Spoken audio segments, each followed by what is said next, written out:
Bonjour à tous, bienvenue sur ma chaîne Astroclés pour trouver les clés des blocages. Je m'appelle Corinne, je suis astrologue et analyste en clés génétiques.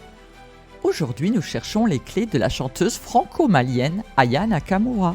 Nakamura étant le nom qu'elle s'est choisi, car tiré de sa série télévisée préférée Héros. Quelle clé a-t-elle déjà activée ou pourrait-elle activer pour évoluer sur son chemin, selon son plan divin ? Car n'oublions pas que la date et heure de naissance ne sont pas un hasard. Elle est de signe solaire Taureau, pour faire la paix avec son incarnation, nourrir ses 5 sens, exploiter ses talents et avancer en s'appuyant sur quelque chose de solide. Mais ce Taureau peut, par besoin de sécurité, tomber dans les dépendances affectives, possessivité et dépendance matérielle, financière. Car ce soleil, en maison 8, a besoin de se transformer pour rayonner. Et elle aime rayonner, ou briller, avec Mars en Lion. Si on reste terre à terre, il y a un risque de problèmes judiciaires et divorce, confirmés par les événements de sa vie. Faculté de commandement, de domination, attitude impulsive en amour, avec Vénus en Bélier, très masculine, qui prédispose aux coups de foudre et aux emballements sentimentaux, menant à des situations inextricables. Bon, elle aime être en couple avec Vénus en maison 7. Mariage d'amour heureux ou pas. En tout cas, goût pour le théâtre. Avec son ascendant Balance, elle a à acquérir cette polarité d'harmonie, de justice, de beauté dans sa vie.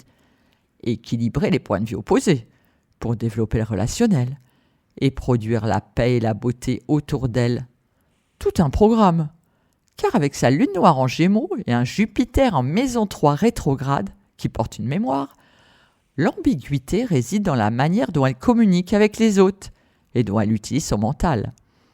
Cette lune noire tend à la démarquer de l'éducation qu'elle a reçue et des opinions de son entourage. Elle peut être tiraillée entre ses opinions et le désir d'être en accord avec ses proches. Elle doit apprendre à se maîtriser nerveusement et à contrôler son esprit excessivement critique, tant à l'égard des autres que d'elle-même. Les relations avec un frère ou une sœur sont probablement une source de culpabilité ou de problèmes karmiques, demandant un dépassement. Elle peut jouer avec les mots, développer un sens aigu de l'humour, de la satire, du trait d'esprit. Ce sens de l'humour est une protection, car l'esprit est torturé, traversant des phases de mutisme profond absorbées par des idées noires, issues d'une hyperlucidité. Elle redoute ses propres pensées car elle ne les contrôle pas. Elle traverse des périodes de suractivité mentale, suivies de vide, de blanc.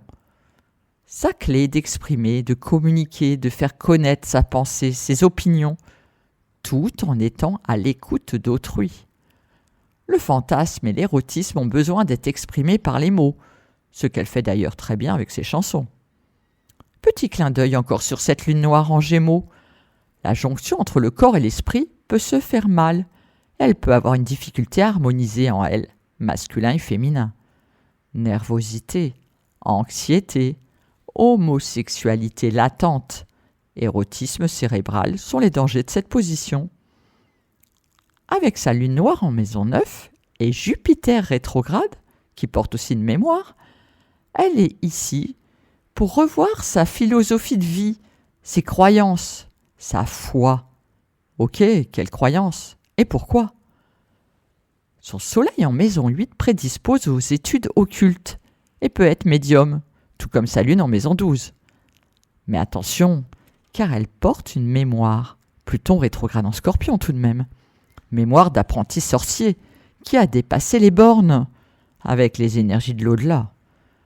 Nantie d'un grand capital de puissance, magnétique et financière, elle ne peut en user à son seul profit. La question est-elle armée moralement pour résister à la puissance de l'instinct et mettre en forme et rationaliser la force qui l'anime ? Elle a besoin de travailler sur ce besoin de sécurité extérieure et bien sûr intérieure. Je vous explique, car son thème explique très très bien cette insécurité ressentie. Avec une lune en maison 12, sa mère était indisponible pour répondre à ses besoins.